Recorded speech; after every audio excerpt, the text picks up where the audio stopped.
Hey guys, I wanted to talk about Tesla stock for a second here. While everyone is negative on the stock right now, I'm going to come out here and say this is the time you should be looking at buying some shares. Okay, I'm not saying we're at the bottom yet, but when the negative sentiment, like I've been talking about, when it's out of favor, people don't want to touch it, all these negative headlines. Remember, the stock price, if it's going down, then you have more negative news when the stock price is going down. And when the stock price is going up, then you get more bullish or positive news. So always remember that.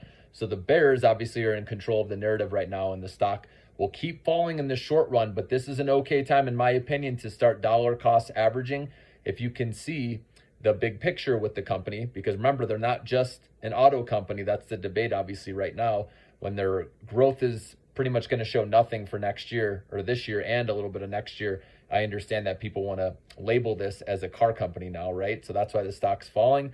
But if you see the big picture, know they have the energy business, which is high margin business that's only going to keep growing, okay, and become a way bigger part of this business. Also the Tesla robots, full self-driving, which yes, is still a ways away probably, but that's on the horizon, right? The Super Dojo computers. This company encapsulates everything, okay, with AI. Okay, and that's why this is something you want to hold long and look at the big picture, okay? So I started dollar cost averaging at 165. I'm going to buy a bigger block of shares every $10 it goes down. There is some support around $150 a share or low 150s, okay?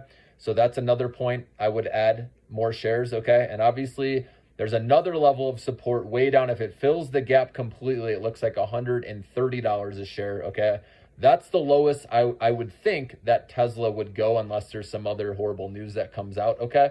So I'll be buying again 165, 150s, 140s, 130s. That's my plan personally, because again, I don't want to miss the next run up, which I bet the stock will start climbing again once we get into interest rate cuts down the road this year. And then also when they are getting closer to their Model 2 production, which is supposed to be second half of 2025. Of course, we know with Elon Musk that could get pushed out. So maybe it's early 2026. But either way, that's a catalyst down the road, not to mention all their other growing areas of business that right now are not being talked about because we know the headlines are all negative with the auto part of the business. But keep your eyes on the big picture with this company, okay? And you will come out nicely on the other end.